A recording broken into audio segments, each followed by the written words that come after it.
A finales de los años 70, un director de cine llega a un hotel en Hawái. Está estresado porque acaba de terminar su tercera película y la película tuvo una producción tan problemática que le generó hipertensión y 2 infartos al director. Este director llega al hotel precisamente para distraerse y para no estar en Estados Unidos cuando estrenen la película. Va acompañado con un amigo que también es cineasta. El primer director siente que va a ser un fracaso y que va a ser un enorme paso en falso de su carrera. No quiere hablar de la película, no quiere ver noticias, no quiere leer periódicos, no quiere nada. El segundo director trata de animarlo, sin mayor éxito. El primer director del que estoy hablando era George Lucas, el segundo era Steven Spielberg y el problemático largometraje era nada más y nada menos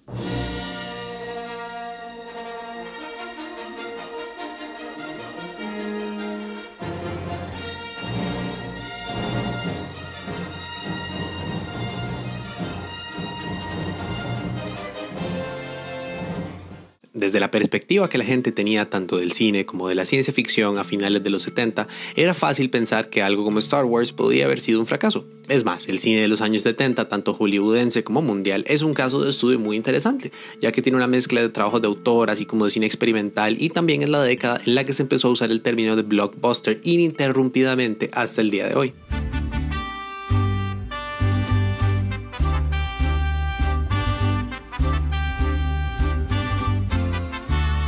El término no solo se refiere a un video que murió hace algunos años ni a una serie bien mediocre de Netflix acerca del mismo video.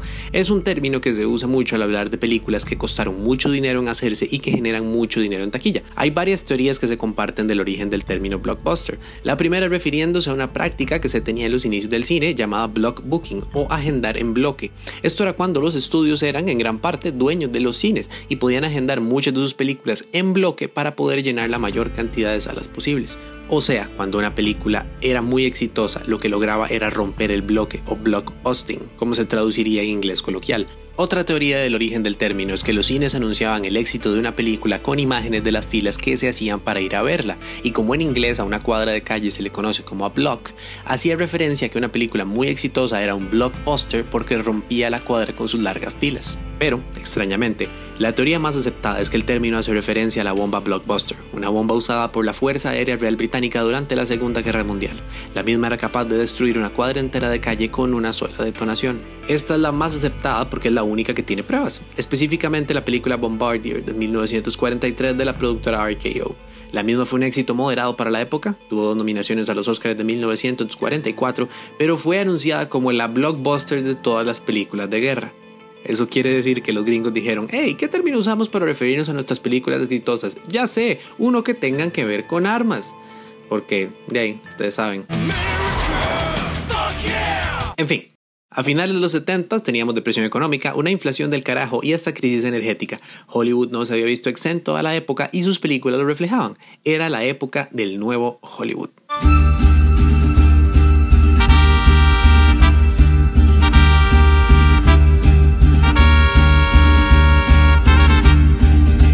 El nuevo Hollywood, el New Hollywood, era un movimiento cinematográfico que corrió de mediados de los 60 a inicios de los 80. Es de donde vienen prácticamente todos los clichés del imaginario colectivo sobre el director de cine. Durante esta época se consolidó la figura del autor cinematográfico, acuñada por el crítico Andy Sarris en 1962 como cine de autor. El cine de autor hace la equivalencia de que un director es a su película como un escritor a un ensayo. Tiene que ser no solo un ejercicio técnicamente bien desarrollado, sino algo que nos revele mucho del estilo personal y lo que el director quería comunicar. Si quieren figuras muy grandes del nuevo Hollywood, están Spielberg, Scorsese, Kubrick, Mel Brooks, Elaine May, George A. Romero, Paul Schrader, Mike Nichols, Robert Altman, Walter Hill, John Schlesinger y nuestra estrella del día de hoy, George Lucas. George Lucas nació en 1944 en Modesto, California. Desde pequeño mostraba varios intereses, siendo el principal de ellos las carreras de autos, la cual fue su principal ambición de joven. No obstante, en junio de 1962, Lucas tuvo un accidente muy fuerte mientras conducía su auto. El accidente lo dejó hospitalizado y con los pulmones severamente dañados por una hemorragia interna. Eso lo hizo querer perseguir otros intereses. Después de estudiar antropología en la universidad de su pueblo natal, Lucas descubrió un interés en fotografía y en corrientes de cine alternativa. Específicamente, Lucas cita a 8 y medio de Fellini, a Jules y Jim de Truffaut y a Breathless de Godard como 3 de las películas que lo metieron de lleno en querer hacer cine. Al empezar, Lucas estaba concentrado en imágenes. Sus cortos experimentales se definían como piezas de vanguardia. No estaba tan interesado en contar historias más que en expresar emociones visualmente. Lucas se pasa a estudiar en la Universidad de Cine del Sur de California, lo cual es notorio porque esa fue una de las primeras universidades en el mundo en tener un programa dedicado exclusivamente a estudiar cine. Acá es donde uno dice, ok, aquí la pegó, hizo Star Wars y se hizo millonario. No. Porque es fácil verlo así, desde la perspectiva que tiene uno hoy en día, porque Star Wars tiene 9 películas, 2 spin-offs, como 8 series, un parque temático, peluches, alcancías y hasta naranjas. Así es, naranjas de la fuerza. El asunto es que en 1971 Lucas logra su primera película como director, llamada THX 1138. Era una adaptación de un cortometraje suyo de la escuela de cine, con Robert Duvall como el protagonista. Es una película ambiciosa, diferente para la época y que dejaba ver a Lucas como un director precoz y talentoso. Ah, cierto, y también fue un fracaso en taquilla como no se imaginan. Fue tal fracaso que después de ver solo el primer corte, la productora Warner Brothers le exigió al productor de la película, que era Francis Ford Coppola, que devolviera los $300,000 que les habían dado para producirla enteros. Y además le canceló futuros proyectos a American Zoetrope, que era la productora que había sido fundada por Coppola y Lucas. O sea, hasta el momento la fuerza no estaba con él.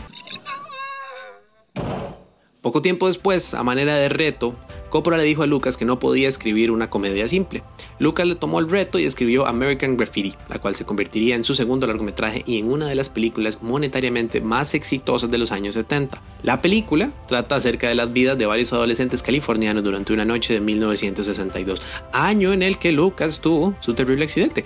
La película toca muchos temas como la identidad, la sensación de pertenencia, el miedo al cambio y el futuro tan diferente que pueden tener personas que provienen del mismo lugar. La película hizo muchísima plata, casi 178 millones de un presupuesto de como $700,000 y tuvo 5 nominaciones al Oscar, incluyendo Mejor Película y Mejor Director para Lucas.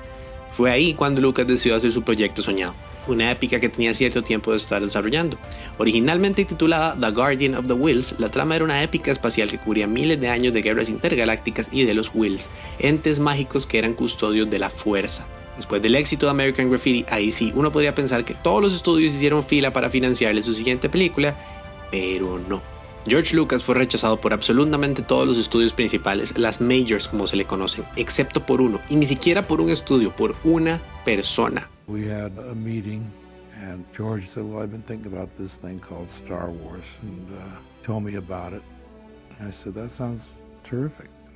I mean, the technology part of the whole thing was completely over my head, but I just believed in him and his genius. I sort of recognized off of American Graffiti that he really was a genius, so I just flew with it. He understood what talent was. He respected talent, and he was able to say, I think this guy's talented, I think we're going to invest in him. So Alan Ladd Jr. invested in me. He did not invest in the movie, and it paid off. Meses después, Lucas logra el presupuesto necesario para la película, $8 millones, que serían $39 millones ajustado a inflación del 2023. Lucas incluso renunció a una gran parte de su salario como director a cambio de retener los derechos de mercadeo de la película. 20th Century Fox, creyendo que la película iba a ser un fracaso, accedió con la propuesta y le cedió los derechos a Lucas.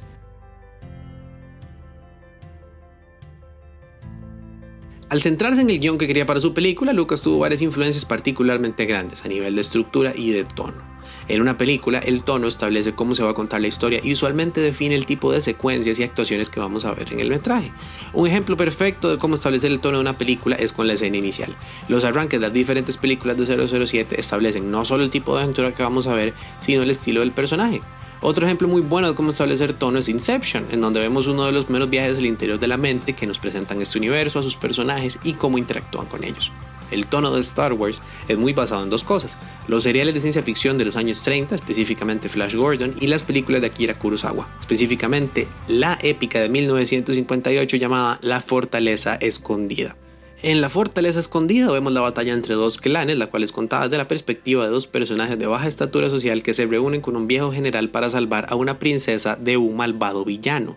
En síntesis, mucho de la base de Star Wars se puede encontrar en La Fortaleza Escondida. Los únicos dos personajes ausentes de la misma son Luke Skywalker y Han Solo, y es en ellos donde encontramos la otra influencia primaria en Lucas. En el libro El héroe de las mil máscaras de Joseph Campbell se puede encontrar el famoso camino del héroe o monomito, donde Lucas sacó inspiración para tanto sus dos protagonistas masculinos como para la estructura básica de todo el universo de Star Wars. When Lucas was writing the script of Star Wars, he was heavily interested in Joseph Campbell. What Joseph Campbell was interested in was to see the connections between myths, the myths of different cultures, to try to find out what were the threads that tied all these very disparate cultures together. I did research to try to distill everything down into motifs that would be universal. I attribute most of the success to the psychological underpinnings, which have been around for thousands of years, and the people still react the same way to the stories as they always have. Ok, entonces Michi tiene el guión, tiene a él mismo como director y nadie más creía que la película podía ser un éxito, ya que Lucas estaba intentando hacer cosas que no se habían hecho antes. Para esta época, mediado final de los 70, la ciencia ficción estaba en un periodo caracterizado por historias distópicas que hacían más inversión en escenografía y diseño de producción que en efectos visuales. Para el momento en que Star Wars entró en producción, la película de ciencia ficción más taquillera de la historia era 2001, Una Odisea al Espacio, la cual tenía efectos creados por la leyenda Douglas Trumbull, quien también supervisaría los efectos de su propio largometraje Silent Running. En Silent Running, Trumbull trabajó con John Dykstra, quien sería una de las principales mentes del equipo que Lucas conformaría para hacer los efectos visuales de Star Wars. Debido al estado que describimos de la ciencia ficción, casi ningún estudio tenía un departamento propio de efectos visuales. Eso llevó a Lucas a crear su propia compañía llamada Industrial Light and Magic, en donde Dykstra sería el supervisor de cámara y uno de los miembros principales del equipo junto a Dennis Muren. Dennis Muren, por ejemplo, es quien terminó creando los efectos digitales de los dinosaurios de la primera Jurassic Park. A la hora de explicarles, muchas de las ideas de Lucas, por lo menos las que eran visualmente más interesantes, no lograban salir del guión. Para ello, Lucas contrató a Ralph McQuarrie, legendario artista conceptual que le dio vida a las palabras de Lucas. Mucha de la estética que conocemos y amamos de Star Wars viene específicamente de los diseños de McQuarrie. Para rodar la película, Lucas trajo a Gil Taylor, un cinematógrafo muy respetado con créditos que incluían a Hard Day's Night, The Omen, la original, y Doctor Strangelove de Kubrick. Aquí empezaron algunos problemas porque, según se dice, Lucas y Gil Taylor no tuvieron la mejor relación de trabajo. George, coming out of low-budget filmmaking, was used to doing a lot of things himself. So George would say things like, well, put a light here, and Gil took offense at that kind of thing. He says, that's not your job, son. You tell me what you want to see, and I'll do it the way I think is best to create what you want to see. It was a clash of style of working. Al empezar a rodar, todo lo que le podía mal ir a Lucas le salió peor. Fue a grabar el desierto de Túnez y llovió por primera vez en 50 años. Todos los props le funcionaban mal, los actores estaban incómodos, la película se atrasó semanas y meses por el mal clima y el estudio empezó a tratar de cancelárselas porque cada vez tenía que meter más plata. Originalmente, la película tendría que haber sido el estreno más grande del verano de 1976 para Fox, que venía en una muy mala racha de fracasos de taquilla y de películas que no recaudaban lo esperado. Sin embargo, para el verano de 1976, George Lucas todavía estaba filmando. Eso iba a generar un atraso y la película se corrió para Navidad de 1976. Lucas comenzó a grabar en Inglaterra, en los afamados Elstree Studios, donde se han grabado las películas de Star Wars, las de Harry Potter, muchas de las de 007 y casi todo lo que implica una franquicia grande. En Elstree es donde Lucas se sintió más cómodo, pero no por ello fue más fácil. La presión del estudio los obligó a tener que filmar con 3 unidades de producción, lo cual quiere decir que había 3 personas dirigiendo equipos de cámara que grabarían planos que saldrían en el corte final de la película, como explicó este coordinador de producción en un documental. We did go over at the end, and we split into 3 units right at the end, and Gary directed the second unit, and I had the distinction of directing the 3rd unit of Star Wars. My shots were things like close-up of R2-D2's 3rd foot going down. Nothing too dramatic, but that's how we finished it. Terminan de grabar y uno ahí creería que ya, que el hombre descansó y que salió su película fácilmente, pero no. Porque ahora todo se fue más al carajo cuando Lucas vio el primer corte de Star Wars. Fue tan, pero tan malo que despidió a los editores y contrató un equipo completamente nuevo, el cual terminó ganando un Oscar, por cierto. Ese Dream Team era compuesto por Paul Hirsch, Richard Chu y Marcia Lucas, que era la esposa de George Lucas en ese entonces. Ok, entonces Lucas sigue trabajando, visita Industrial Light and Magic, quienes ya tienen casi un año de estar trabajando en los efectos y lo que se encuentra es pura The company was trying to create effects that had never been done before. They knew what they wanted to accomplish, but they had yet to create anything usable for the film. They had spent half their budget, and ultimately I had about 4 shots, none of which I would accept. They were just not good. That was pretty much of a low point. I had no special effects, and I didn't even know whether we were going to get the ships to work. So it was a pretty desperate time. Lucas logra que Fox le dé más tiempo, atrasando la película una última vez hasta mayo de 1977. Lucas tiene no solo su reputación en juego, no solo millones de dólares en juego, sino que tiene 6 meses para completar el trabajo de un año. Lucas pone oficina en ALM, supervisa el mismo varias de las secuencias y empieza un proceso de postproducción que merece su propia película. Mientras supervisaba los efectos visuales, tenía que estar encima de otros 2 elementos vitales, la música y los efectos de sonido. Para el primero, la música, Lucas tuvo uno de los pocos procesos fáciles dentro de toda la producción de Star Wars, ya que la música de John Williams fue tan buena que hace a Lucas sonreír décadas después cuando lo recuerda. To hear Johnny play the music for the first time is a thrill beyond anything I can describe. Para los efectos de sonido, Ben Burtt también le hizo la vida más fácil a Lucas, ya que estuvo un año entero grabando efectos de sonido e inventó cosas como el sonido de los sables láser, el sonido de los blasters y las voces de Chewbacca, de R2-D2 y todos los sonidos que conocemos del universo de Star Wars. Un datazo es que Ben Burtt también fue el editor de episodios 1, 2 y 3 y fue el diseñador de sonido y la voz de Wall-E. Lucas termina la película a 12 parsecs por segundo, no sin antes llevarse otro golpe, cuando en febrero de 1977 le presenta su película a varios colegas directores. Entre ellos estaban Spielberg, De Palma y John Milius, el que dirigió la primera Conan el Bárbaro, la de Schwarzenegger. Ahí uno creería que le fue bien, pero... I had a couple of my friends come up to see it. Brian De Palma was in town, Steven came, some other friends came to see it. The human characters were there and the sets were there, but of course all the spectacular, the Death Star fight and the battle inside the trench and all that was just not even there to be seen. Le va tan mal que Brian De Palma, futuro director de Scarface, le reescribió el texto inicial, dejándolo como el que conocemos hoy en día.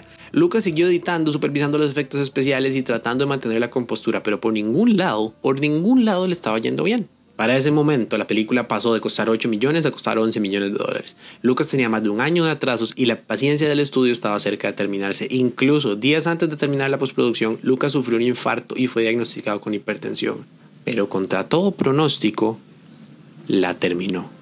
Los cines tenían tan poca confianza en la película, según lo que habían escuchado, que Star Wars fue lanzada en solo 32 salas en todo Estados Unidos. Era tan mala la situación que Fox le tuvo que exigir a los cines que si querían un estreno que iba a salir en un par de meses, que era muy esperado y era basado en una novela exitosa llamado El otro lado de la medianoche, tenían que pasar Star Wars obligatoriamente. Ahora, pensemos que esto es una clara señal de lo diferente que era el cine de la época, ya que El otro lado de la medianoche es una película dramática sobre relaciones de pareja que dura 2 horas 45 minutos y que incluye escenas de sexo y de desnudez explícita.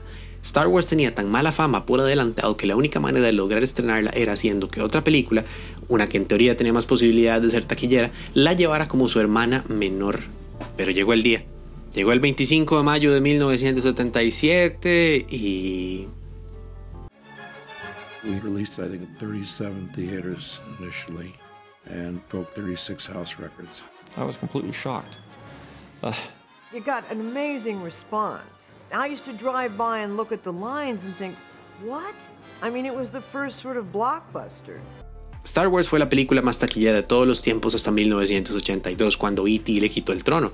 En su primera exhibición en salas recaudó 221 millones de dólares, fue nominada a 10 Óscares, ganando 7 incluyendo mejor edición y mejores efectos visuales. Estableció una franquicia multimedia que sigue hasta el día de hoy y es una de las obras cinematográficas más influyentes de los últimos 40 años.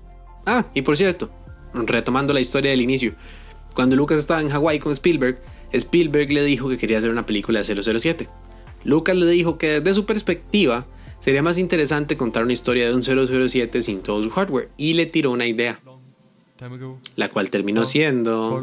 Kiss a Wookiee, kick a droid, fly the Falcon through an asteroid till the princess is annoyed. This is spaceships, it's monsters, it's Star Wars, we love it, come and help me, Obi-Wan, X-Wing fighter,